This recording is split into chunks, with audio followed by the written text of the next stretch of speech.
Donc bonjour et bienvenue dans ce webinaire numéro 2. Aujourd'hui, nous allons traiter le risque routier professionnel et notamment nous allons faire un zoom en fait sur les nouvelles formes de mobilité, le but étant de répondre à l'évolution du mode de transport des salariés. Donc je suis Vincent Garneau, je suis coordinateur régional sur les thématiques santé et sécurité à la CCI Occitanie. Et aujourd'hui, je suis accompagné de Stéphanie Séjourné, qui est conseillère entreprise à la CCI de l'Aveyron, qui va m'aider à co-animer ce webinaire. Bonjour à tous. Donc cette action générale de prévention sur les risques professionnels, elle s'inscrit dans le cadre d'un partenariat avec les CCI d'Occitanie, l'ADRETS Occitanie et l'ensemble des acteurs du plan régional santé-travail. L'objectif, en fait, c'est de vous présenter via des webinaires et des ateliers les outils qui sont développés au sein de ce plan régional santé-travail. Donc, on a choisi de positionner cette thématique en amont, en fait, des 8e éditions des Journées de la sécurité routière au travail, donc qui vont se dérouler la semaine prochaine, du 27 au 31 mai. Le but étant de vous proposer des retours d'expérience, des témoignages et des outils qui vont pouvoir étayer les actions que potentiellement vous allez mettre en place sur cette période ou que vous avez programmées pendant l'année. Donc sur le temps que nous allons partager ensemble, dans une première partie, en fait, vous aurez le contexte, le rappel réglementaire et les chiffres clés de la accidentologie. Ensuite, on s'appuiera sur un témoignage d'entreprise, donc avec un format vidéo. Et puis ensuite, on déclinera en fait différentes formes d'accompagnement. Donc, on parlera méthodologie, on fera également un cas concret d'entreprise et il y aura une ouverture sur ces nouvelles modes de mobilité et la RSE. Et bien sûr, on vous présentera les outils qui sont à votre disposition. Donc, il y a un temps d'échange en fin de webinaire. Donc, vous n'avez pas la parole, mais par contre, vous pouvez poser vos questions dans l'espace conversation. Donc, n'hésitez pas au fil de l'eau, on vous mettra des petits rappels. Posez les questions et nous, on les reprendra en fin de webinaire pour questionner nos experts. Donc, pour rappel, ce webinaire est enregistré. Donc, vous aurez le lien pour le replay ainsi que le support qui vous sera envoyé par votre conseiller CCI local. En fin de webinaire, vous aurez un questionnaire de satisfaction et nous vous ferons également interagir par l'intermédiaire de quiz au long de ce webinaire. Écoutez, je suis ravi de vous retrouver aujourd'hui et je passe du coup la parole à Christian Montpouillat pour la phase introductive. Bon webinaire. Bonjour à toutes et à tous, Christian Mampouya, je suis ingénieur de prévention à l'adresse Occitanie. Je suis basé à Toulouse. Je vais vous faire un petit focus sur le PRST, le plan régional santé au travail. Avant tout, il faut savoir que le PRST est avant tout un plan national, c'est un plan santé au travail qui court jusqu'en 2025 pour le quatrième plan.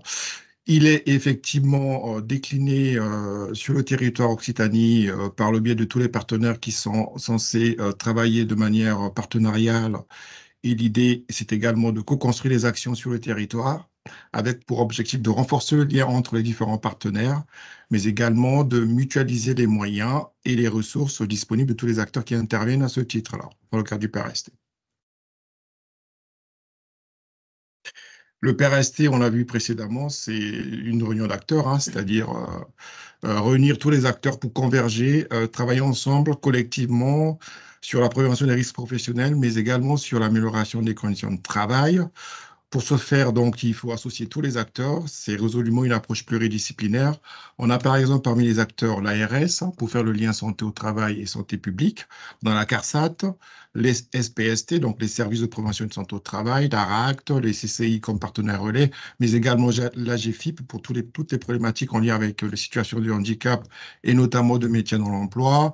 On a la MSA pour la partie agriculture, l'OPPBTP pour le bâtiment. Voilà. Donc, une approche partenariale pluridisciplinaire avec effectivement la contribution des partenaires sociaux. Alors, ce qui est attendu par rapport au PRST, bien entendu, c'est la production des outils qui vont servir aux entreprises, mais également, c'est de décliner des actions de prévention concrètes dans les territoires. Et pour ce faire, une campagne a eu lieu avec comme mascotte Blue. qui permet au fait de... Cette campagne a pour objectif de valoriser les actions menées dans le cadre du PRST, mais également de faire connaître tous les outils, les productions du PRST qui permettent aux entreprises de prévenir les risques professionnels et d'améliorer les conditions de travail. Et donc, pour continuer notre webinaire, on va passer au quiz. Je laisse la main à Vincent.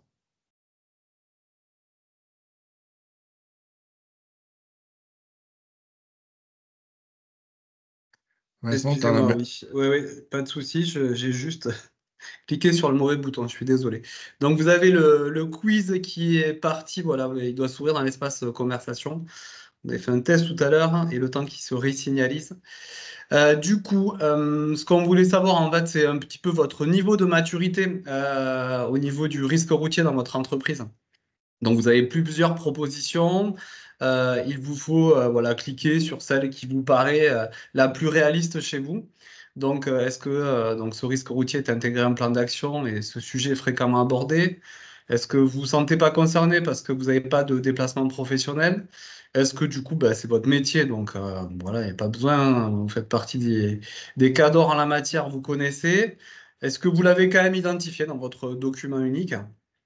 Et où est-ce qu'on vous demande en fait de tout le temps faire vite, vite, vite et on est plutôt en mode fast and furious. Voilà, je vous laisse répondre.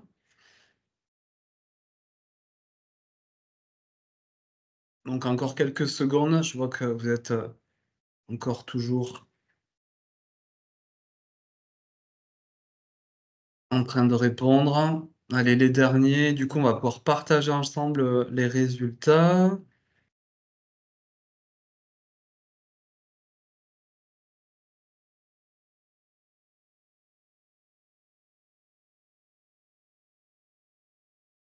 Ok. Donc, comme vous avez pu le voir, en fait, donc majoritairement, donc, vous avez identifié votre, voilà, ce risque-là dans le document unique. Et puis pour les plus sérieux, il est également intégré dans un plan d'action, c'est-à-dire qu'il est traité au quotidien. Ben, je vous remercie pour cette participation au sondage. Et du coup, je laisse donc la parole maintenant à Philippe Legrand.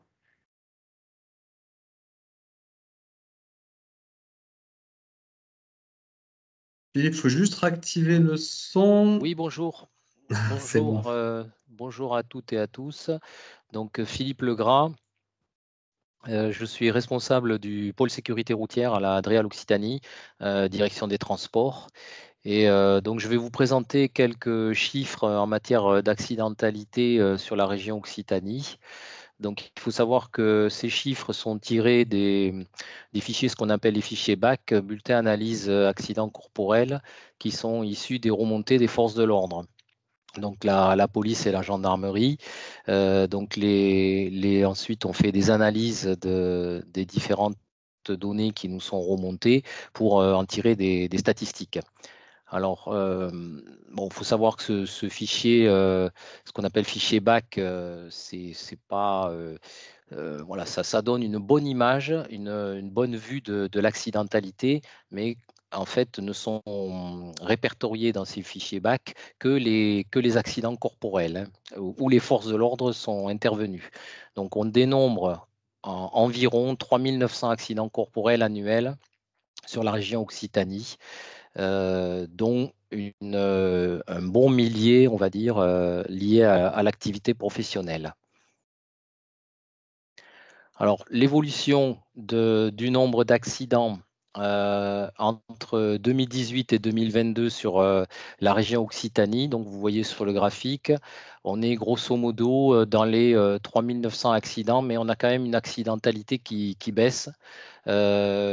Notamment, bon, effectivement, l'année 2020, on a eu une forte baisse liée comment dire, aux restrictions de circulation suite à la crise Covid, mais quand même, on voit que l'accidentalité baisse globalement, est à la baisse.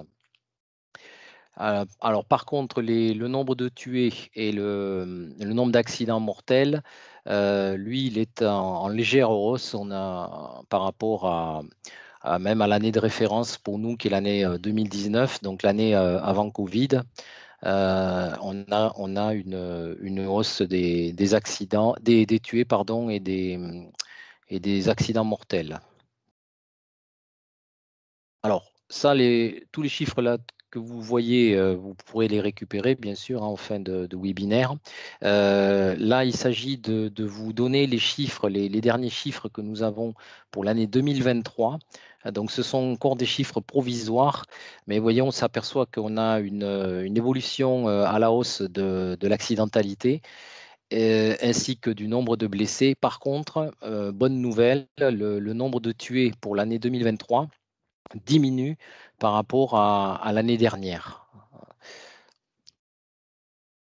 Alors, un petit focus sur l'accidentalité vélo, parce qu'on s'aperçoit qu'avec les modes doux, la mobilité, ce qu'on appelle la mobilité douce, prend une part de plus en plus importante et malheureusement, effectivement, on voit que le nombre d'accidents sur la région Occitanie, le nombre d'accidents entre 2018 et 2022, ben, la tendance est à la hausse, ainsi que le nombre de blessés. Donc, c'est le constat que nous faisons que effectivement, plus les gens utilisent ou vont utiliser le vélo, ben, souvent le nombre d'accidents et le nombre de tués, de blessés augmente. Et là, pareil, le constat qui est fait, c'est que ces accidents sont majoritairement des collisions entre un vélo et un véhicule, et c'est une collision sur le côté. Donc, toute cette, toute cette accidentalité, elle est bien prise en compte, notamment au travers d'un document, le document général d'orientation qui a été élaboré donc, pour la période 2018-2022 et maintenant 2023-2027 dans chaque préfecture de département. Et donc ce risque, pour l'appréhender au mieux, on met en place des sensibilisations dans chaque département de l'Occitanie. Il y a des sensibilisations à la sécurité routière qui sont effectuées et vous pouvez notamment vous rapprocher de ce qu'on appelle les coordinations sécurité routière. Il y a un coordinateur ou une coordinatrice sécurité routière dans chaque département qui est rattaché au directeur de cabinet de la préfecture. Ce sont des gens qui sont là pour vous aider à mettre en place des actions de sécurité routière dans vos entreprises et pour vous aider à faire de la sensibilisation. Voilà, je vais passer la parole maintenant à Fabien Vives, donc de la CARSAT Midi-Pyrénées, qui va rentrer un peu plus dans le vif du sujet de l'accidentalité liée au travail. Merci.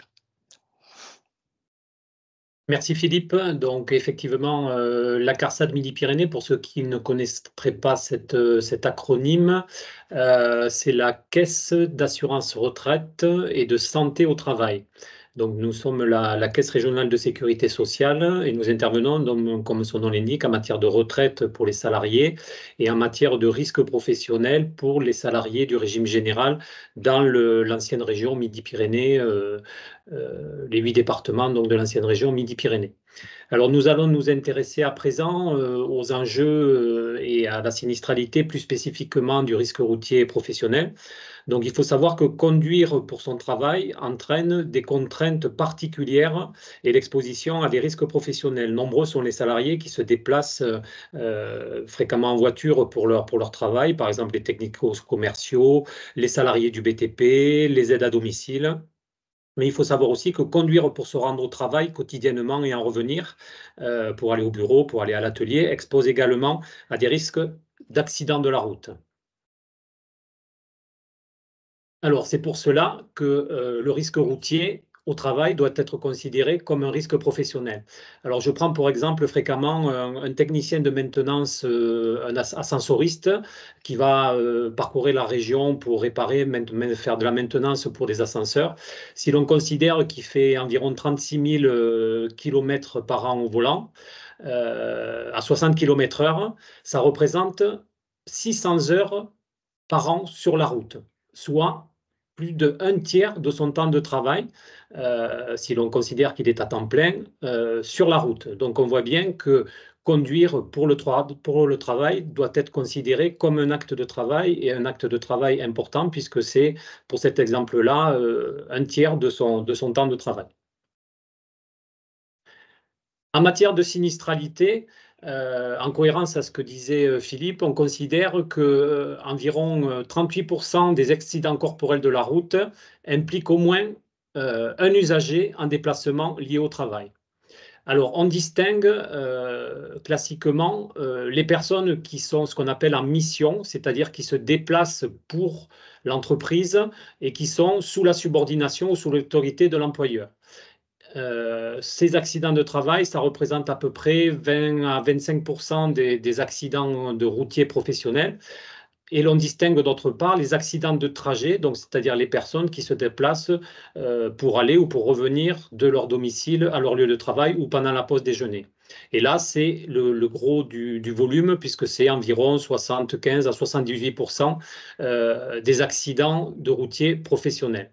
Donc au total, sur l'année 2021, et c'est un petit peu constant sur les années suivantes jusqu'à 2023, on est environ 56 000 au niveau national, et ça ce sont des chiffres nationaux, on est environ à 56 000 personnes qui sont impactées par des accidents de la route liés au travail. Alors, en termes de mortalité, on est sur à peu près 30%. Ça a diminué un petit peu depuis le développement du télétravail, avec effectivement peut-être des trajets moins fréquents, mais par contre qui peuvent être parfois plus longs. Donc, on est dans la même cohérence en termes de statistiques. Ça veut dire qu'environ 3/4 des accidents mortels de la route liés au trajet et un quart liés aux missions. Le secteur qui est le plus impacté du fait de son activité, c'est bien sûr, on y reviendra, le secteur du transport lourd ou transport léger. Alors, en termes d'enjeux économiques, par contre, il y a une différence puisque l'impact sur le compte, ce qu'on appelle le compte accident de travail de l'entreprise, n'est pas le même suivant que le salarié est victime d'un accident en mission ou un accident de trajet. Il faut savoir que déjà, les accidents de mission sont d'une durée d'arrêt plus longue que les accidents du type manutention ou sur machine. On est à environ 90 jours d'arrêt par accident de travail routier en mission, par rapport à environ 50 ou 60 jours d'arrêt en moyenne au niveau accident du travail classique, entre guillemets. De même pour les accidents mortels, un accident mortel va être imputé à l'entreprise concernée s'il s'agit d'un accident de mission. Il faut savoir que le coût imputé va être autour de 500 à 600 000 euros par accident mortel routier suivant l'activité de l'entreprise. Par contre, s'il s'agit d'un accident de routier en trajet, donc je répète, lors d'un déplacement d'un salarié qui se rend tous les matins de son domicile à son lieu de travail, comme on considère que l'employeur n'a pas les moyens de maîtriser le mode de transport qu'utilise son salarié, ça sera forfaitisé, c'est-à-dire que les coûts liés à ces accidents de trajet sont calculés au niveau national et sont ensuite mutualisés et forfaitisés sur chaque entreprise. Alors, en termes de sinistralité, comme je le disais, on a des statistiques par secteur d'activité. Alors, effectivement, le secteur le plus impacté, structurellement le plus exposé que les autres, c'est le secteur du transport routier, que ce soit le transport routier de marchandises, le poids lourd, plus de 3,5 tonnes, ou ce qu'on appelle maintenant le transport léger, qui se développe beaucoup, les livreurs, les coursiers, qui utilisent des utilitaires, voire des scooters, voire des vélos aussi. Donc, c'est ce secteur qui est le plus impacté, notamment par les accidents de mission. Après un accident de trajet, c'est ventilé suivant un certain nombre d'activités. On va retrouver le secteur de la restauration, de l'hôtellerie-restauration, parce que là, les salariés ont des horaires souvent atypiques et des moyens de transport des fois un petit peu précaires, et ça peut les exposer à un risque trajet plus important. Également, le secteur de l'aide à domicile est impacté par le risque routier professionnel.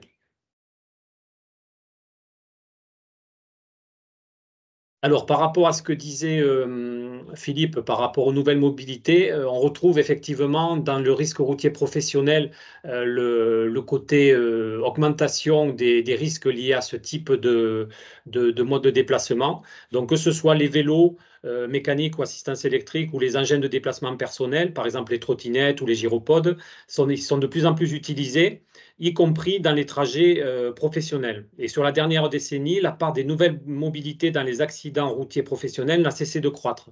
Donc vous avez là sur ce tableau représenté la courbe bleue, c'est les accidents de trajet, tout mode de transport confondu. Donc on est autour de 70 000. Ah oui, et par rapport aux chiffres que je vous ai présentés tout à l'heure, ce sont des chiffres nationaux. Donc on était sur 56 000 ou 53 600 parce que ce sont les accidents de trajet qui génèrent un arrêt de travail de plus de 4 jours. Donc ici, on est sur un volume un peu plus important, un peu plus de 70 000, parce que ce sont les accidents de trajet dès qu'il y a un jour d'arrêt de travail. Donc ça explique la différence par rapport aux chiffres dont j'ai parlé tout à l'heure. En termes de accidents de trajet, donc on voit que la courbe est relativement stable depuis les 10 dernières années, avec des hauts et des bas. On voit effectivement le creux de la période sanitaire.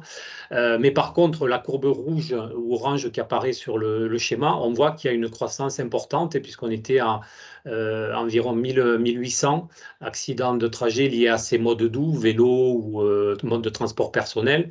Et on est monté, on arrive à plus de 4000 ces dernières années. Donc on voit qu'il y a un taux de croissance importante. Essentiellement, ces modes de transport vont concerner les jeunes. Donc on a beaucoup d'accidents. Les 2 tiers à peu près de ces accidents, c'est chez les 20-39 ans. Et la période aussi, la période bien évidemment, c'est la période plutôt des beaux jours. Donc ça, on va avoir une suraccidentabilité, une sursinistralité entre juin et octobre. Un petit focus aussi sur les 2 roues motorisées. On en a parlé rapidement au niveau sinistralité France entière. Les 2 roues motorisées, donc là aussi, en termes de gravité, c'est souvent une gravité importante puisque les accidents de 2 roues motorisées, les accidents mortels concernent 50% des 2 roues motorisées en agglomération et 1 tiers hors agglomération, alors que ça représente que 2% des modes de déplacement, trajet, domicile-travail. Donc on voit que la sursinistralité liée à ce mode de déplacement, donc les 2 roues motorisées, moto ou scooter, est très très importante. Bon, je ne rentre pas dans les détails, je crois que Olivier Audibert du service de santé au travail Prévaly parlera plus précisément des axes de prévention qu'il est possible de développer sur cette partie risque trajet domicile-travail. Je laisse la parole à Christian Mampouya de la Direction régionale du travail pour les aspects réglementaires liés au risque routier professionnel. Merci Fabien pour cette introduction, pour ce relais plutôt j'allais dire. Et donc, s'agissant du rappel réglementaire, on va faire un focus sur il est question de faire un focus sur les obligations générales de prévention qui pèsent sur l'employeur, bien entendu, hein. Et vous verrez dans le déroulé qu'il y a des éléments essentiels, hein, tels que le document unique, hein, qui reste l'élément incontournable en termes de prévention des risques professionnels. On aborderait également les acteurs de prévention qui peuvent accompagner l'employeur. On sait bien entendu que l'obligation d'établir le document unique incombe à l'employeur, mais l'employeur n'est pas tout seul pour réaliser cette obligation-là. Donc, en ce qui concerne les obligations générales de prévention, l'employeur a justement cette obligation de garantir la santé et la sécurité, la santé et la santé mentale et physique des travailleurs, hein. Et cela passe par la mise en place des mesures de prévention qui comprennent les actions que vous avez en bleu sur l'écran. Donc, il s'agit de mettre en place pour l'employeur, de mettre en place des actions de prévention des risques professionnels, hein, d'une part, des actions d'information et de formation, d'autre part, et aussi, pour finir, la mise en place des actions qui visent à mettre en place une organisation et des moyens adaptés, concourant bien entendu à l'organisation et à la réalisation du travail. L'employeur applique ces mesures sur le fondement des principes généraux de prévention, que vous connaissez tous, hein, il y en a à peu près 9. Et donc, sur le 9, il s'agit bien entendu, premièrement, d'éviter les risques professionnels. En ce qui concerne le risque routier, on va éviter les déplacements inutiles. Il s'agit également, par rapport aux principes généraux de prévention, de supprimer et de réduire les déplacements, hein.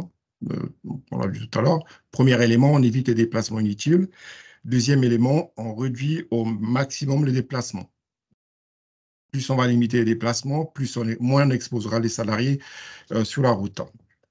Il s'agit également de rendre des déplacements moins dangereux, et cela passe par le choix de la gestion des déplacements. On verra que l'organisation des déplacements est un élément important par rapport à la prévention du risque routier. Dans les principes généraux de prévention, il est également question de planifier la prévention, hein, en intégrant à la fois la technique, l'organisation du travail. Il est également indiqué dans ces principes généraux de prévention de donner des instructions appropriées aux travailleurs. Et donc là, ça passe par des éléments, par exemple, indispensables sur la communication, hein, au volant, la communication plus globale de l'entreprise en lien avec le risque routier professionnel. S'agissant du document unique, effectivement, il y a eu un décret qui date du 18 mars 2022 qui vient préciser un certain nombre de dispositions, notamment sur les conditions d'élaboration du document unique, les conditions d'accès au document unique et les conditions de conservation. Et donc, sur cette diapositive, vous avez donc l'obligation qui est faite d'intégrer le risque routier dans le document unique, et avec deux perspectives, deux possibilités, selon la taille de l'entreprise. Pour les entreprises de plus de 50 salariés, il est question d'établir un programme qui est nommé PAPRIPACT. Donc, c'est le programme annuel de prévention des risques professionnels et d'amélioration des conditions de travail. Et le contenu de ce programme est défini réglementairement. Hein, on a pas mal d'éléments. Par exemple, les délais, la définition des ressources à prendre en compte par rapport à la réalisation des actions qu'on a identifiées pour prévenir le risque routier professionnel.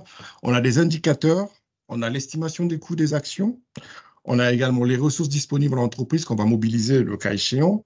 On a un calendrier associé à ce plan, donc au cadencement des actions mises en œuvre dans l'entreprise. Et ce PAPRIPACT doit être présenté au CSE. Ça, c'est aussi un point important, hein, pour justement la déclinaison de ce PAPRIPACT. Pour les entreprises de moins de 50, il est demandé d'établir une liste de mesures de prévention. Une liste des mesures de prévention qui est consignée dans le document unique, avec évidemment une présentation au CSE, indispensable. Pour prévenir le risque routier, bien entendu, on a 4 domaines de prévention qui sont à prendre en compte, hein, pour le risque routier, bien entendu. Il s'agit de travailler sur l'organisation des déplacements, l'entretien des véhicules, la communication au volant, la gestion des compétences. Et donc, dans le DU, pour le risque routier, on doit avoir des actions qui répondent à ces 4 domaines de prévention.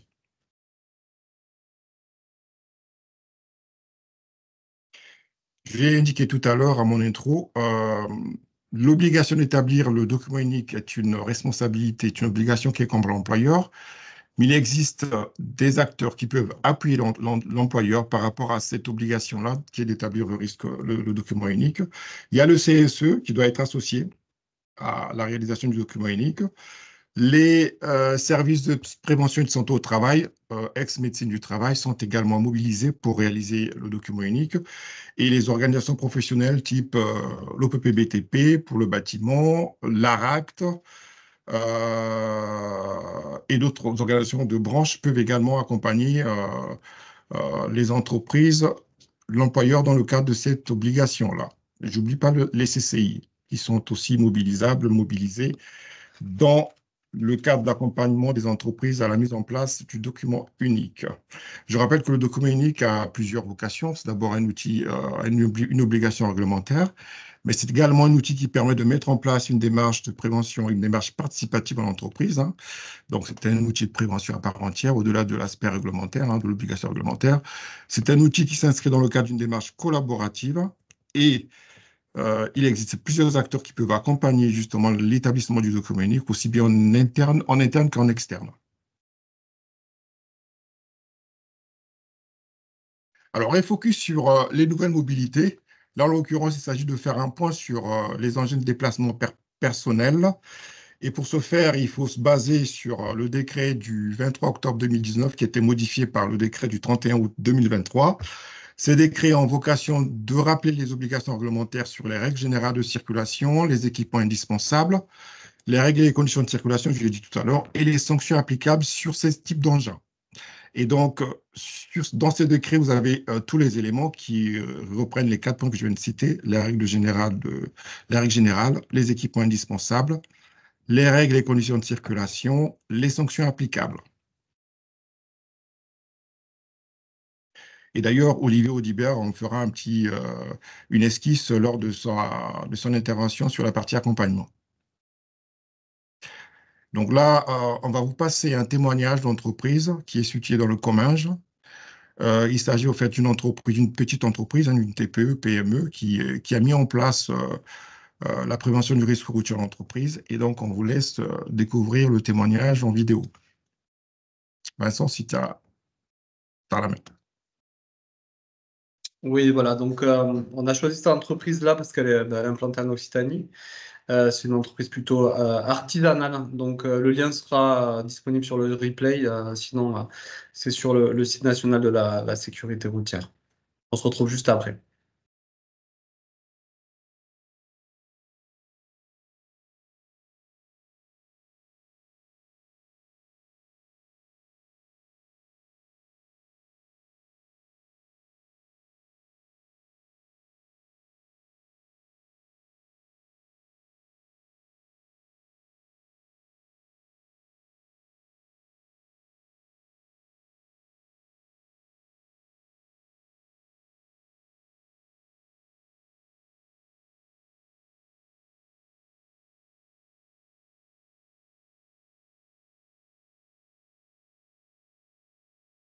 Vincent, ça n'a pas démarré.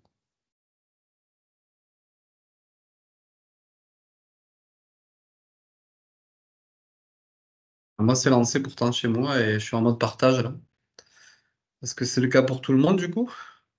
Ouais, je te confirme, moi c'est pareil. Il y a rien qui se lance non plus, Vincent. Ah, Et dans la conversation, ouais, j'ai ouais. plein de participants qui confirment. Exact. Ouais, pas de son, pas d'image, rien non plus. Alors, je Mm, vais mm. essayer juste de prendre le contrôle peut-être et voir si ça fonctionne comme ça. Ça y est, c'est mieux comme ça. C'est mieux comme ça, ok, fallait que j'ai le contrôle. Ok. Donc, désolé de ce contretemps. C'est parti. C'est tout bon?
Oui, du coup, bah, désolé pour ce petit contretemps. Donc, comme on a pu le voir, hein, on avait fait le choix volontaire de prendre une PME, en fait, pour vous montrer qu'avec des choses quand même relativement simples et de la bonne volonté, et aussi du temps, voilà, comme le dit cette dame, 5 minutes, hein, voilà, il faut prendre le temps pour faire ces choses-là sur la prévention du risque. Ce que je propose maintenant, voilà, c'est de la parole à Olivier Audibert donc de Prévalis, un service de santé au travail de Toulouse, qui va nous apporter des compléments voilà, sur les actions que l'entreprise a pu présenter. Et il va compléter ça avec une méthodo, et puis on verra également un cas concret, toujours sur le format d'une vidéo. À de suite. Merci Vincent. Bonjour à toutes et tous. Donc Olivier Audibert, je suis psychologue du travail et préventeur au sein de Prévalis, service de santé au travail. C'est important de bien comprendre que l'ensemble des acteurs d'aujourd'hui sont là pour vous aider, pour vous accompagner, d'une part avec des conseils sur la prévention de ce risque routier dans votre entreprise, et puis d'autre part peuvent vous aider donc sur de l'accompagnement avec de l'animation, avec un appui, avec une facilitation dans un petit groupe de travail sur de la méthodologie pour aborder ce risque-là. Voilà, le risque routier étant quand même, il faut le rappeler, le risque le plus mortel encore aujourd'hui dans l'entreprise. Donc, c'est quand même un risque à ne pas négliger. Voilà. Les services de santé, on m'a dit de préciser quand même que les services de santé ont pour responsabilité également la prévention de terrain, hein. On n'est pas uniquement sur le suivi médical, médico-professionnel des salariés et des employeurs. D'ailleurs, aujourd'hui, de plus en plus, il y a possibilité d'avoir des accompagnements des employeurs, mais on va aller sur le terrain avec des équipes autour du médecin du travail, infirmiers, infirmières, mais également des techniciens, des ergonomes, des psychologues du travail. Parfois, vous avez aussi des toxicologues spécialisés dans le risque chimique ou bien des diététiciens aussi, hein. Donc, on est vraiment une équipe complète. Alors, revenons quand même un petit peu à nos moutons avec ce risque routier. Donc, comment est-ce qu'il faut le manager? Eh ben, au préalable, c'est vrai que c'est intéressant d'avoir posé un cadre important, hein. C'est des prérequis, c'est première étape, se poser des questions sur aujourd'hui où est-ce qu'on en est, faire un petit état des lieux. Et puis le deuxième point, ça va être de structurer la démarche. Structurer cette démarche. Alors pour manager ce risque routier, je répète ce que j'ai dit un peu plus tôt, vous pouvez le faire en autonomie grâce aux outils, certains autoportés que Christian Mampouya vous présentera un peu plus tard, mais vous pouvez aussi vous faire aider, on est là pour ça, les intervenants, tous les acteurs, que ce soit la CARSAT, la DRETS, les services de santé bien entendu, mais la CCI, l'OPP-BTP, l'ADREAL également, tout le monde est là pour vous appuyer. Donc, ne vous sentez pas démunis face à tout ça et faites appel à nous, on est là pour ça. Pour recenser les déplacements, faut se poser des questions, de savoir en fait, au préalable, qui se déplace, avec quoi, quel type de véhicule, sur quelle zone, et puis également, est-ce que les salariés sont fréquemment exposés ou pas, ou ce sont des déplacements rares. Et en fonction de tout ça, effectivement, il va falloir mettre en place des actions qui doivent être adaptées en fonction de votre entreprise et de son activité. Trois questions liées à la prévention de ce risque routier. Aujourd'hui, moi, je vous interpelle sur ces 3 points. C'est est-ce que votre évaluation du risque routier est réalisée ou pas? Est-ce que les accidents sont analysés? Les accidents, et même, comme dit un collègue à moi, mais aussi intéressant d'aller voir les incidents ou les presque accidents. Donc, incidents, les petits accrochages, ou les presque accidents, quand les salariés repèrent qu'il y a des choses, des situations dangereuses qu'ils font remonter, c'est intéressant peut-être d'aller creuser ça. Et la dernière question aussi, tout simplement, c'est est-ce que vous avez en interne désigné quelqu'un responsable de ça, quelqu'un de compétent désigné pour gérer le risque routier et les autres risques professionnels d'ailleurs. Donc ça, c'est des points à se questionner avant toute démarche. Où est-ce qu'on en est de la prévention dans notre entreprise? On va regarder une petite vidéo avec un salarié qui s'appelle Gérald et donc on va observer un petit peu ce qu'il fait et vous allez voir qu'il y a peut-être en tant qu'employeur des choses qui pourraient être mises en place pour éviter le risque, faire baisser la situation. d'accident. Allez, on lance la vidéo. Pensez à prendre des notes, on vous interroge juste après.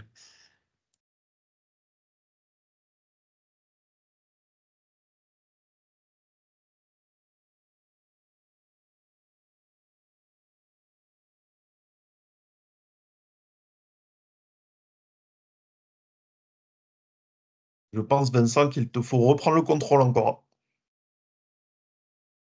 pour lancer Pas la parti? vidéo. Non, Non, j'ai là, pas. ça s'est pas encore lancé non plus. Ok.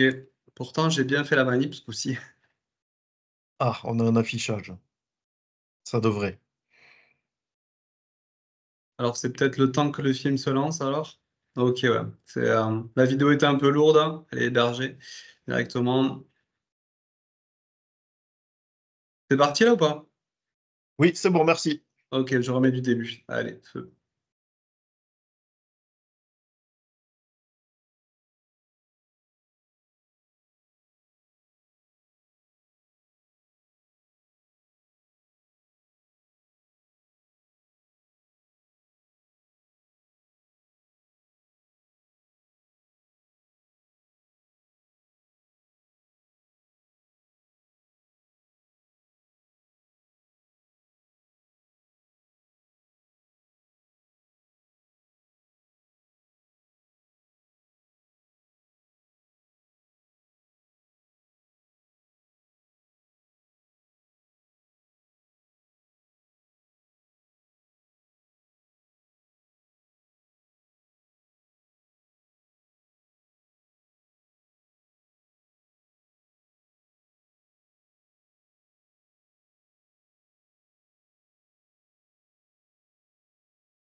Et voilà donc pour le début de matinée de Gérald, avec des choses intéressantes du point de vue de la prévention.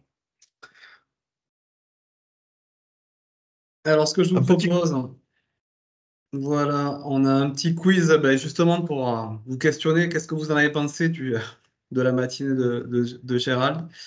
Ça devrait apparaître comme tout à l'heure. Pour moi, c'est bon. Donc, en fait, on vous demande simplement, selon vous, en fait, quels sont les leviers d'amélioration possibles ben, sur les déplacements.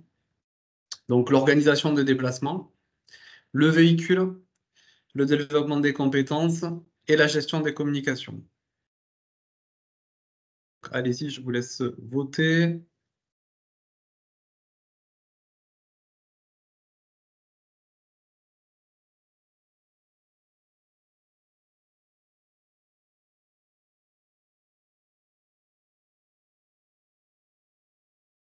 On a une première tendance qui se dessine là sur les premières réponses, sur l'organisation des déplacements.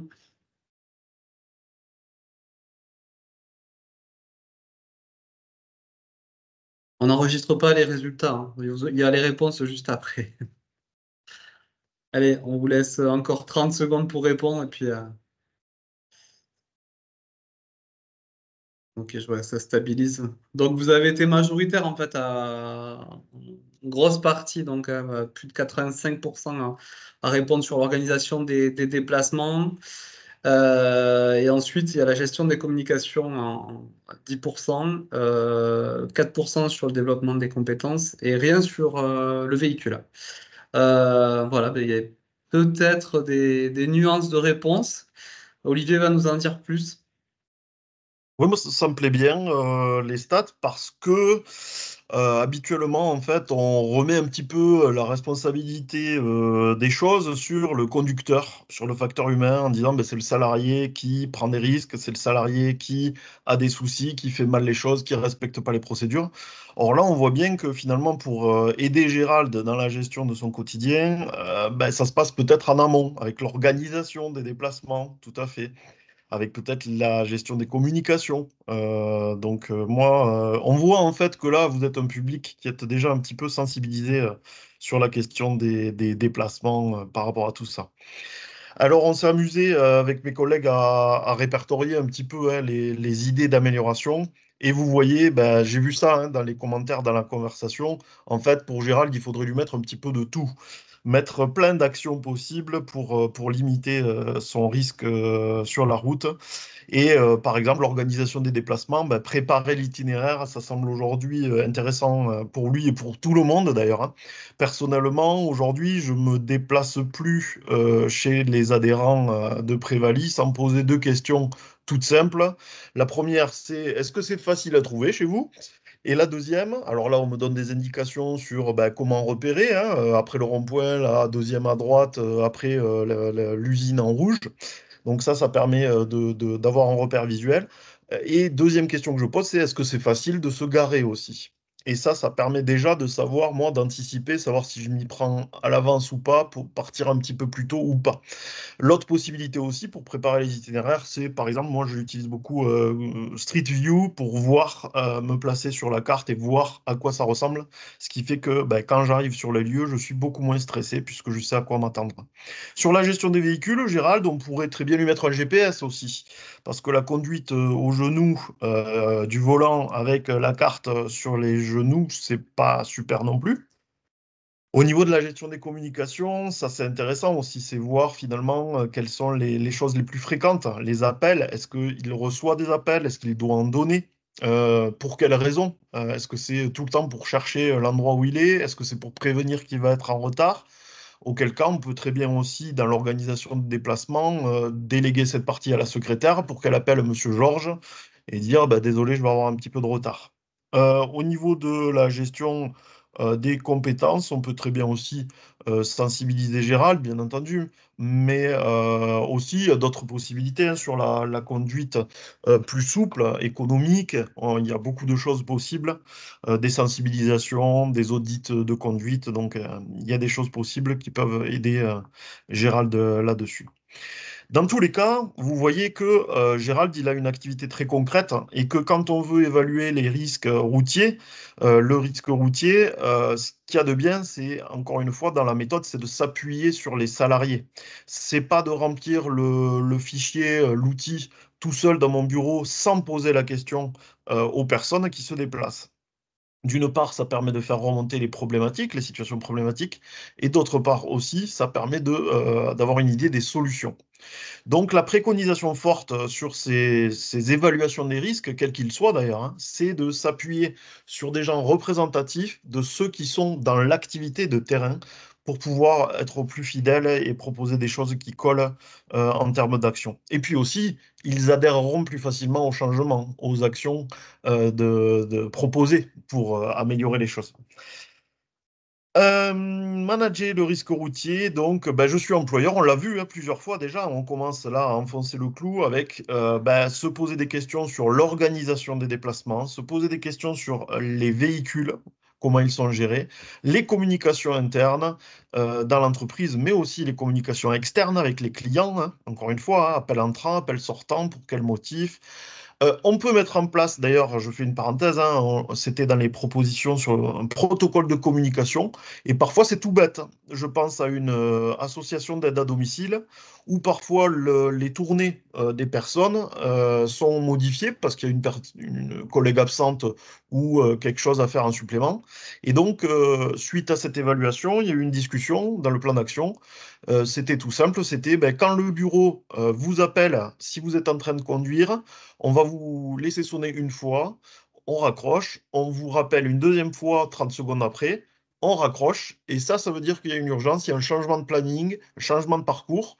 Donc dans ces cas-là, vous vous mettez sur le côté et vous nous rappelez en sécurité. Donc voilà, c'est tout bête, mais parfois des solutions d'amélioration, c'est aussi pragmatique que ça. Et bien évidemment, la gestion des compétences. Au préalable, on peut mesurer la sinistralité, donc les accidents. Ça permet de quantifier le coût aussi que ça représente, hein, ça, pour l'entreprise.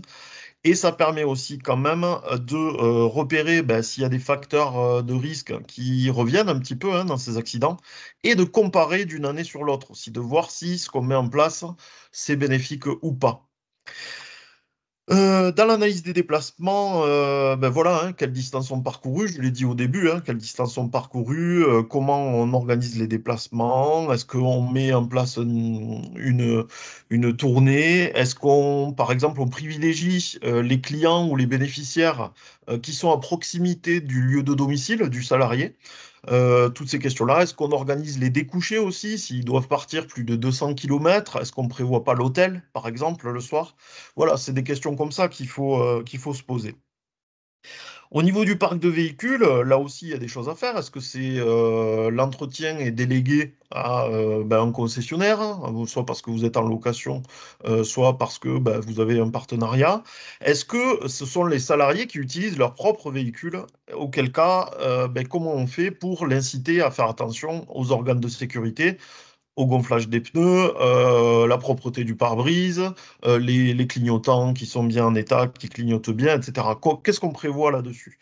Est-ce que s'il y a un parc de véhicules utilisés, des véhicules de fonction, ou est-ce qu'il y a un carnet de bord sur lequel les salariés doivent mentionner les dysfonctionnements qu'ils ont repérés? Voilà. Les communications, donc j'y reviens pas, hein, mais je veux juste faire une petite parenthèse sur le Bluetooth, pardon, où on voit dans l'analyse hein, des accidents que aujourd'hui, c'est pas le fait de tenir le téléphone en main qui est dangereux, c'est véritablement le fait d'avoir le cerveau qui a une attention partagée, le cerveau qui fait cet aller-retour entre je suis ici en train de conduire et j'imagine l'autre avec qui je suis en train de discuter. Et c'est ça qui rajoute du temps de réaction pour le conducteur. Et donc, il faut limiter ces perturbations. Le Bluetooth, c'est mieux que tenu en main, mais le mieux, c'est encore de ne pas du tout téléphoner en conduisant. Donc, analyser les besoins de communication et les anticiper, toujours pareil, en faisant peut-être des plaquettes plus claires pour les clients, par exemple. Les compétences, pareil, hein, est-ce que mes salariés sont aptes à la conduite? Est-ce qu'ils ne nécessitent pas un petit peu de formation? Donc, il y a pas mal de formations aujourd'hui qui sont éligibles au CPF aussi, au compte personnel. Donc, les salariés peuvent aussi utiliser leur compte pour débloquer du temps de formation là-dessus. Donc voilà, hein, un petit peu ces quatre aspects-là, hein, l'organisation des déplacements, la communication, les véhicules et les compétences des salariés. Voilà cette lecture-là en quatre axes qui permet voilà, de mettre en place des actions de prévention. Dans tous les cas, une démarche qui va être réussie, c'est, ben, on l'a vu, hein, une démarche qui va impliquer les gens, notamment un engagement de la direction, hein, ça c'est important. C'est là d'où part l'impulsion en fait sur la prévention, hein, quel que soit le risque, avec un relais, une communication interne et un relais assuré par les managers. Il faut qu'il y ait une cohérence de la ligne de direction pour faire passer les messages de prévention. Et s'appuyer donc sur des personnes qui ont envie de contribuer à cette évaluation, envie de proposer des idées, d'adhérer. Ça permet l'adhésion, hein, je l'ai dit déjà, d'adhérer au projet, aux actions qui sont mises en place, et puis d'améliorer les pistes d'action, d'être plus proche du terrain. Voilà. Tous les acteurs d'aujourd'hui sont là pour vous aider sur cette évaluation, ces plans d'action. N'hésitez pas à nous solliciter. Et pour les services de santé au travail, l'interlocuteur privilégié est souvent le médecin du travail, ou alors sur les sites internet aussi, il y a possibilité de faire des demandes d'intervention, donc n'hésitez pas à nous solliciter à tous. Je vais céder la parole à Christian Mampouya, mais d'abord je vous fais rapidement un petit point sur les nouvelles formes de mobilité avec ces engins de déplacement personnel motorisés qui sont là depuis quelques années. Et comme l'a dit Fabien Vives de la CARSAT, ça pose des soucis en termes sur l'accidentologie. On voit qu'il y a beaucoup de soucis avec ces véhicules-là. Dans le cadre, moi je suis employeur, je dois assurer les déplacements, je dois mettre en place de la prévention sur les trajets de mission, c'est-à-dire mes salariés qui se déplacent pour effectuer un travail, quel qu'il soit. Donc ça, je dois agir sur ça. Maintenant, il est vrai que ben, peut-être mes salariés, ils viennent avec ce type de véhicule-là au travail, mais ils sont pas en mission en fait, hein. Donc là, j'ai pas trop mon mot à dire, hein. Comme je dis souvent, un salarié, s'il veut, il vient en hélicoptère et en deltaplane, hein, ou en parachute. Mais n'empêche, je peux quand même faire de la prévention là-dessus en tant qu'employeur et faire des rappels, hein, sur ce type de véhicule-là et les comportements appropriés ou non. L'autre question à se poser là, c'est aussi est-ce que j'ai une assurance spécifique à débloquer, à proposer aux salariés quand ils utilisent ça sur les trajets de mission dans le cadre du travail.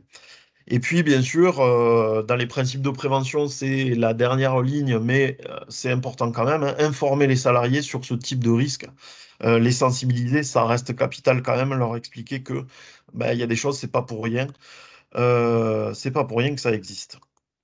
Un rappel sur ben, voilà, hein, la réglementation. Aujourd'hui, il y a eu, enfin aujourd'hui, depuis 2019, il y a eu un décret très précis qui a fixé à 14 ans l'âge d'utilisation. On ne peut pas monter à plusieurs dessus. On ne doit pas circuler sur les trottoirs, mais sur les zones de la voie. Et quand il y a une piste cyclable, ben, je me mets dans la piste cyclable. Et bien entendu, il y a une limitation de vitesse à 25 km/h. Le port du gilet en conditions dégradées la nuit ou quand il y a du brouillard est obligatoire. Le casque l'est moins. Et ça, parfois, c'est curieux de réfléchir là-dessus. Ben, en fait, c'est tout simple. C'est qu'il vaut mieux être vu et éviter un accident, parce que les autres usagers vont m'éviter, plutôt que d'avoir un accident et d'avoir un choc derrière à la tête où le casque entre en jeu. Donc, c'est vraiment, s'il y a un choix à faire, ça va être plutôt le gilet hein, pour être détecté avec ben, les lumières, etc. Donc ça, c'est un point intéressant. Même si, bien entendu, moi, on vous recommandera tous de porter le casque à vélo, en trottinette, sur tous les engins de déplacement où il y a un souci là-dessus. Pourquoi est-ce qu'il y a plus d'accidents sur ces véhicules-là? On va faire un petit focus sur le vélo et sur ces engins motorisés. Mais c'est qu'en fait, on les voit moins, ils prennent moins de place sur la route. On a des comportements qui sont moins prévisibles parce que on se faufile, parce que on passe soit au feu orange, soit au feu rouge parfois. Parce que aussi, il va y avoir tout simplement une vitesse importante avec pas de carrosserie. Ma collègue disait un vélo ou un gyropode, une trottinette, c'est un piéton qui se déplace à une vitesse très élevée. Mais dès qu'il y a choc ou souci, dérapage ou autre, c'est un piéton qu'on envoie voler dans l'air. Et là, comme il y a rarement un matelas pour nous accueillir quand on tombe, ça pose des soucis. Et on le voit bien hein, sur les études des chiffres.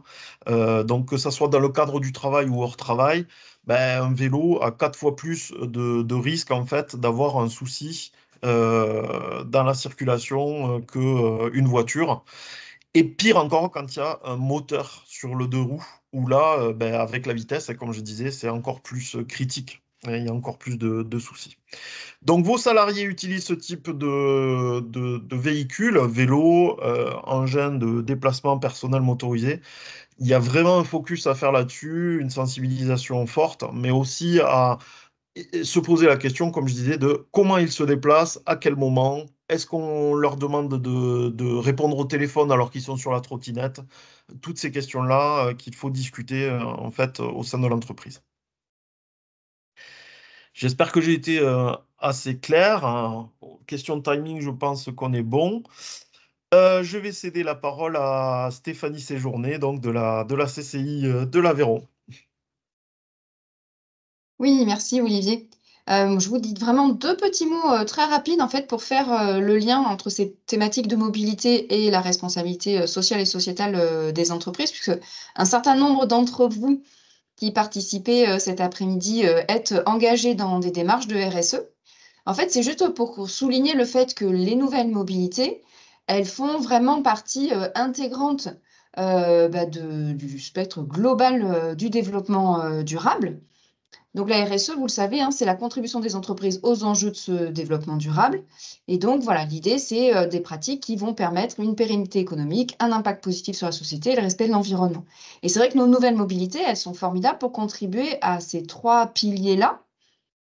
C'est un enjeu fort, hein, un enjeu écologique, il est complètement évident. Ça représente un enjeu économique aussi pour les entreprises comme pour les salariés.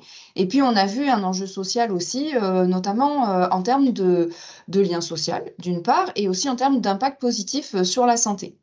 Mais pour arriver à tirer tous ces trois grands bénéfices, eh ben, la condition indispensable, c'est d'intégrer dès le départ la prise en compte de la sécurité des salariés, mais vraiment dans toutes ses dimensions. Et quand je dis ça, mais ça veut dire exactement la même chose que ce qu'on a vu pour le risque routier en général. Donc, bien raisonner sur l'organisation des trajets au sens large, Olivier l'a bien développé, bien sensibiliser sur l'aspect matériel des véhicules utilisés, que ce soit les vélos, les trottinettes, etc. L'aspect matériel est très important. Bien sûr, bien prendre en compte tous les aspects liés aux communications. Olivier vient de l'évoquer pour la trottinette, on pourrait dire la même chose pour un vélo. Et enfin, le dernier aspect, et qui n'est pas non plus négligeable, comme on peut le voir sur l'usage d'une voiture, c'est la dimension de la compétence et vraiment outiller nos salariés en termes de compétences et d'aptitudes à bien piloter leur vélo. Donc voilà, c'est pour vous dire que c'est quelque chose qui peut se révéler extrêmement positif à condition d'intégrer les notions de sécurité très très en amont et vraiment dès le départ. Je passe la main maintenant à Christian qui va poursuivre sur les outils et les ressources. Merci Stéphane. Merci Stéphane. Alors, s'agissant des outils et ressources, on va se focaliser sur deux éléments. Le premier, c'est le kit risque routier professionnel conçu dans le cadre du PRST. Le second, c'est vous présenter rapidement la page web de l'assurance maladie, hein, du service prévention de l'assurance maladie. C'est une page web qui permet d'avoir pas mal d'infos sur le risque routier pro. On en dira quelques mots tout à l'heure. Alors, en ce qui concerne le kit risque routier, l'objectif ici était de fournir, de donner tous les éléments nécessaires à l'entreprise et aux préventeurs d'entreprise afin qu'ils puissent derrière prendre en compte et prévenir ce risque routier qui est quand même un enjeu fort pour les entreprises. Dans le kit, on va avoir plusieurs éléments que vous avez devant vous, hein. On va voir par exemple des plaquettes d'interpellation, on va avoir une vidéo de sensibilisation qui dure 3 minutes, qui permet en 3 minutes d'avoir les éléments essentiels sur le risque routier professionnel. On a également un diaporama qui est en quelque sorte un socle commun en termes de présentation. Et c'est ce diaporama l'avantage d'être modulable en fonction de la durée de sensibilisation qu'on souhaite faire sur le risque routier. Donc ça, c'est aussi à la main des entreprises. On a également un fichier qui va recenser des éléments existants en termes de ressources, de guides, de supports, de vidéos, pour justement prévenir le risque routier professionnel. Et donc, en suivant, on va s'arrêter sur 2 outils du kit, justement, 2 éléments du kit.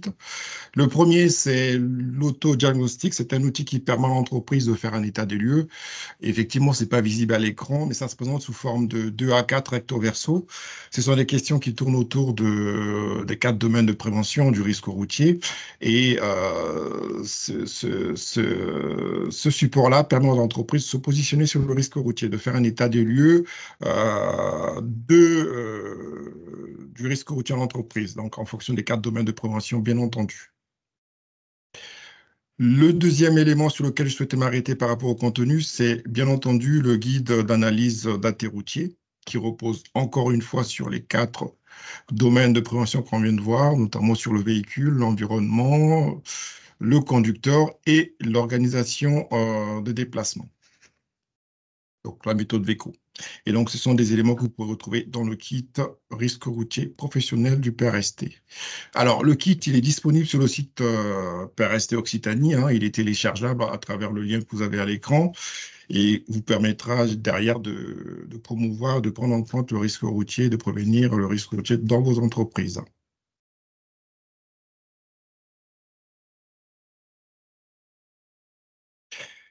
Alors, l'outil que je souhaitais partager avec vous pour finir sur la partie ressources, c'est la page web dédiée au risque routier créée par l'assurance maladie, hein, le service prévention de l'assurance maladie. Dans cet outil, il est possible de faire justement un état des lieux hein, du risque routier. Et cet état des lieux va permettre de se positionner sur les 4 domaines de prévention du risque routier, donc de faire un bilan du risque routier en entreprise, de la prise en compte du risque routier dans l'entreprise. Et l'avantage qu'a cet outil, c'est également de permettre de générer au fait des pistes d'action, hein. Donc cet outil va permettre, après avoir fait l'état des lieux, d'avoir une proposition d'action à mettre en place pour prévenir le risque routier. Donc vous avez le lien qui est accessible ici sur cette page web dédiée au risque routier pro. Et toujours pour aller plus loin, pour vous aider à prévenir ce risque, vous avez le document ED 6329 sur le guide risque routier mission. Vous avez également donc, le site web que je viens d'indiquer ici, qui vous permet de faire l'état des lieux, de faire un bilan sur le risque routier, d'avoir des propositions d'action d'amélioration, de prise en compte du risque routier. Vous avez également un exemple de protocole de communication qui est accessible ici, hein, sur l'aide à la réalisation du protocole. Vous avez le livre blanc qui existe sur le trajet domicile-travail ou travail-domicile. Et un dernier outil qui peut être mobilisable ici, c'est sur les mobilités durables. Alors, toujours pour aller plus loin dans ce qu'on a prévu dans le cadre des actions de prévention du risque routier professionnel, il est prévu des matinales en présentiel cette fois-ci, hein, en Occitanie. Donc, deux matinales prévues le 14 novembre 2024 à Rodez, hein, à la CCI de Rodez. Et une autre matinale le 21 novembre à la CARSAT MP, donc ce sera à Toulouse. L'idée ici, par rapport à chaque matinale, c'est d'aborder à peu près 5 points hein, pour le contenu. Il s'agit premièrement d'aborder les définitions des généralités sur le risque routier professionnel, donc chiffrés en jeu, et aussi les éléments de contexte qui font que c'est une priorité du plan régional santé au travail. La réglementation en deuxième lieu. En troisième lieu, les acteurs et ressources mobilisables. En quatrième lieu, ça va être justement d'échanger autour des outils disponibles, notamment le kit risque routier professionnel qu'on vient de voir. mais également l'outil OIRA, qui est un outil d'évaluation des risques à destination des TPE. On a cette chance d'avoir cet outil qui est un peu sectorisé, c'est-à-dire on peut avoir OIRA, restauration, garage, voilà, c'est assez spécifique en fonction des secteurs d'activité. Donc, ça sera l'occasion d'aborder et de découvrir ces outils-là aussi. Et effectivement, mon dernier point, il est prévu en fait, de mettre les participants en situation par rapport aux études de cas et à ce qu'on a prévu pour qu'ils puissent justement mieux appréhender les contenus de chaque outil et de manière à ce qu'ils puissent effectivement par la suite transférer toutes ces cas pratiques et ces mises en situation par rapport à leur propre réalité d'entreprise. Voilà pour la partie pratique. Donc, nous vous invitons à vous inscrire quand toutes les informations en lien avec les 2 matinales seront disponibles. C'est passif pour la CARSAT, c'est dispo sur le site de la CARSAT, mais en tout cas sur la CCI Rodez, ça ne serait tardé. Courant juin, bien entendu. Merci pour ces précisions. D'ailleurs, si vous êtes intéressé là, avant le temps d'échange, on lancera donc il y a un questionnaire de satisfaction qui sera lancé durant le temps d'échange et vous pourrez en fait voilà, vous signaler si vous êtes intéressé pour les informations complémentaires pour ces ateliers. Comme habituellement, on vous a remis l'ensemble des liens utiles que vous retrouvez sur les slides donc, qui vous seront communiqués. Voilà, il y a 2 pages de liens utiles où vous pouvez retrouver des outils annexes. On ne peut pas tout présenter là, sous le format webinaire. Voilà, vous aurez les coordonnées des intervenants et puis avant de passer à la partie questions-réponses, donc n'hésitez pas de mettre vos questions dans le chat. Vous présentez le programme des webinaires à venir sur la fin du premier semestre. Donc, le prochain, en fait, qui sera sur les violences sexuelles au travail. Donc, c'est la suite du webinaire qu'on a fait en janvier, des 13 matinales qui ont été organisées dans les CCI territoriales pour présenter le bilan de l'action. Donc, on reviendra sur les matinales, les points forts, donc les points que vous avez le plus aimé. On vous présentera aussi les évolutions de l'outil. On vous en avait parlé, donc il est en cours de finalisation. Là. On vous présentera toutes les évolutions. Et également, on répondra aux questions, puisqu'on avait fait des caouts un peu pour sonder au niveau de maturité, qu'est-ce qui vous manquait. Voilà, il y aura un temps d'échange aussi là-dessus et sur le futur accompagnement qui arrive avec des instances départementales. Ensuite, on reviendra donc sur tout ce qui est qualité de vie et conditions de travail au mois de juin. Donc là, c'est le 20 juin, avec deux entreprises qui vont venir témoigner, des petites entreprises, donc moins de 25 personnes, donc pour donner des actions concrètes sur des toutes petites entreprises. Qu'est-ce qu'ils ont mis en place sur la qualité de vie au travail? On a la chance d'avoir ces 2 témoignages. Et puis le 11 juillet, on parlera de prévention des risques psychosociaux. Voilà. Vous cliquez dessus, les liens sont actifs, vous pouvez vous inscrire et vous aurez le détail de l'ordre du jour à chaque fois. Je vous propose maintenant de passer au temps des questions-réponses. Donc, dans le chat, on va les reprendre. Donc, il y avait eu des questions au tout début sur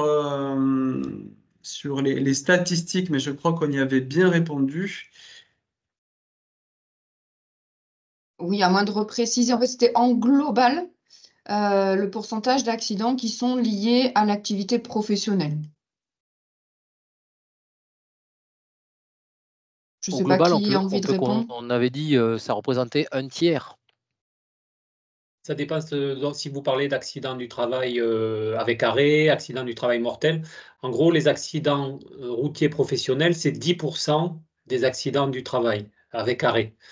10%, 1 sur 10, que ce soit en mission, quand la personne est sous la subordination de l'employeur, il se déplace pour son travail, un conducteur de poids lourd par exemple, ou que ce soit en trajet, la personne qui se vient au bureau le matin avec son véhicule. Donc 10% des accidents du travail-trajet sont dus à un accident de la route. Et un accident mortel, effectivement, c'est 30% des accidents mortels du travail. Et toujours pareil, accident mission et accident trajet, avec une forte proportion d'accidents de trajet.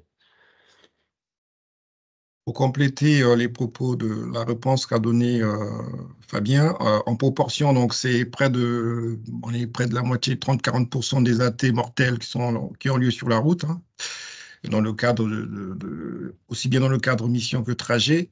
Et si on va faire un focus sur tout ce qui est trajet, ça va être plutôt 2/3 hein, de la mortalité routière en lien avec le travail. Donc, du coup, 2/3. Et ensuite, sur les missions, ça va être 1/3. Donc, le ratio, c'est toujours 1/3 mission, 1/3 pour la mission et 2/3 pour les trajets domicile-travail ou travail-domicile.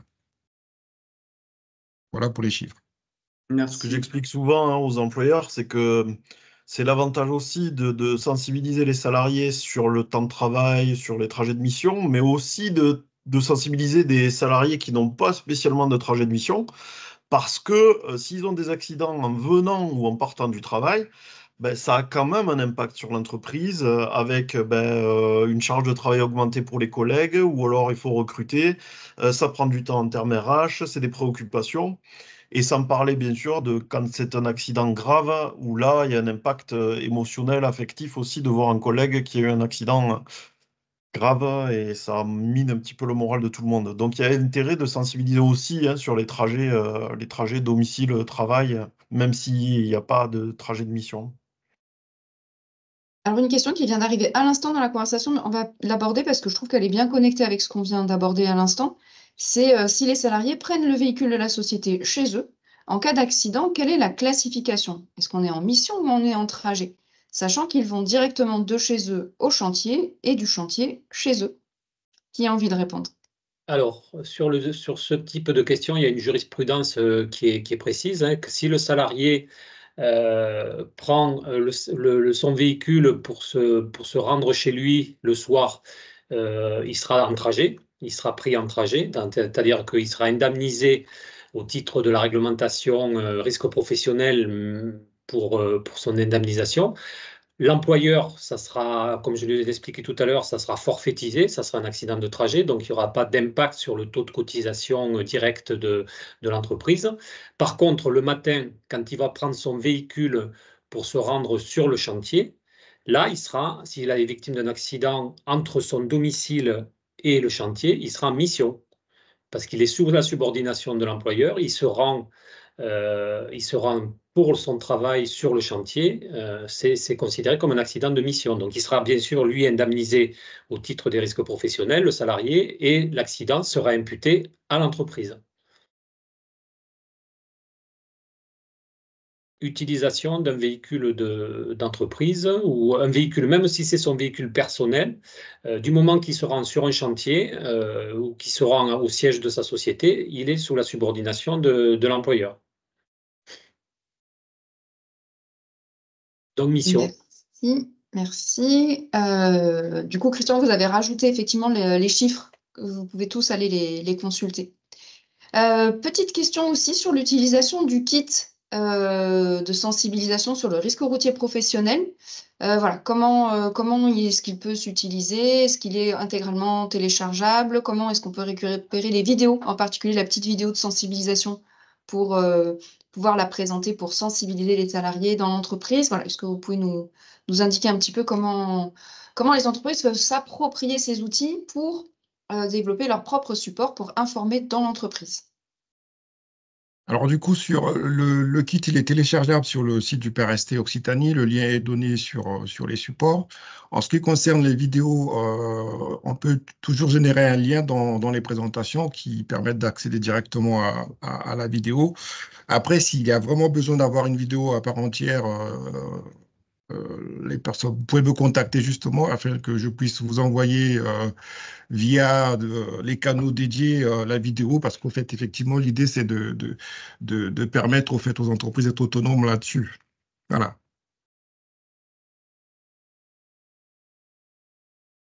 Mais au besoin, on peut envoyer la vidéo en MP4 via des liens dédiés. Les contacts sont directement sur le site de mémoire. OK. Ok, merci beaucoup pour ces précisions. Peut-être avant de rentrer de nouveau dans les questions très réglementaires, là, puisqu'on en a plusieurs qui viennent d'arriver, souligner effectivement qu'on a le programme employeur ProVélo, qui est porté par la Fédération des usagers de la bicyclette, qui propose un accompagnement des entreprises pour leur fournir des ressources pour prévenir le risque d'accident à vélo. Et on retrouve vraiment la méthodologie que vous nous avez développée, voilà, sur toute cette panoplie d'outils à mobiliser pour prévenir les accidents, et également qui ouvre des possibilités de cofinancement pour les employeurs. Donc, vous avez les coordonnées d'une association qui est missionnée pour travailler sur ce programme employeur Pro Vélo. Je vous propose qu'on enchaîne sur les petites questions réglementaires qui sont arrivées. On a notamment, alors je pense que là on est directement pour la DRETS, sur des notions de hiérarchisation dans le plan d'action. Pour une TPE qui a de nombreux risques prioritaires, souvent non traités, quel niveau d'exigence sur le risque routier attendez-vous lors d'un contrôle? Par exemple, un contrôle de DRETS. Obligation de passer via un outil d'évaluation de type CPM Risque routier pro, ou quelques éléments sur les 4 axes VECO suffisent. Et en fait, la question 2, je la prends tout de suite parce qu'en fait, elle est directement connectée à la question 1. Par exemple, est-ce que vous êtes tolérant si la TPE, elle inscrit dans son plan d'action de traiter le risque routier le risque routier 2 ans après, car une démarche d'évaluation globale du risque chimique est en cours? Disons, au niveau du Code du travail, il y a une obligation de résultat. Donc, du coup, il y a un objectif qui est attendu par rapport à la prévention des risques professionnels. Sur les moyens et les temps de réalisation, c'est l'entreprise qui a la main en fonction de son organisation et de son évaluation des risques. Et c'est aussi à l'entreprise de définir les priorités. On a bien indiqué tout à l'heure que l'établissement du document unique s'inscrit dans une démarche collective, collaborative avec l'implication de tous les salariés, y compris les partenaires, les représentants des salariés, donc CSE. Et donc, c'est dans ce cadre-là qu'on va définir du cadencement des actions et de la réalisation effective du plan d'action.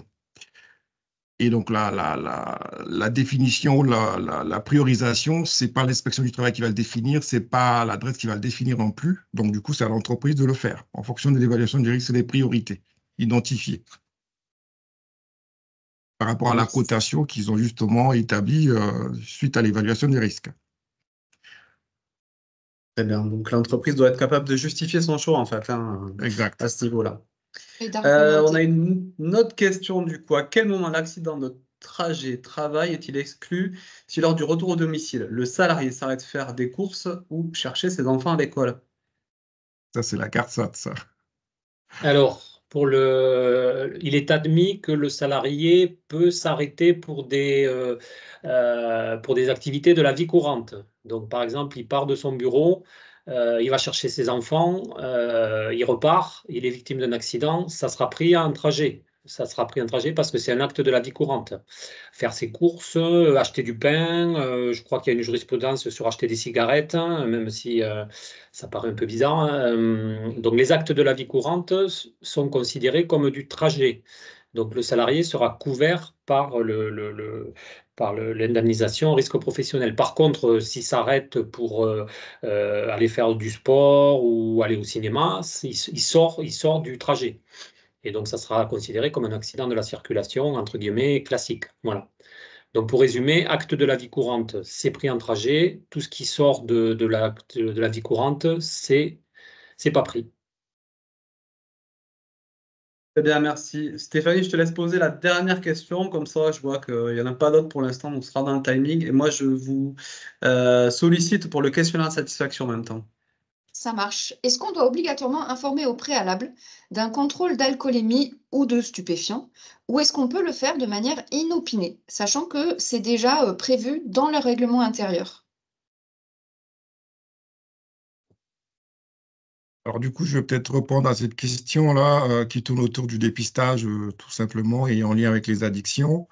Dans le règlement intérieur, effectivement, on doit définir les listes des postes à risque sur lesquels on doit pouvoir réaliser le dépistage alcool, drogue.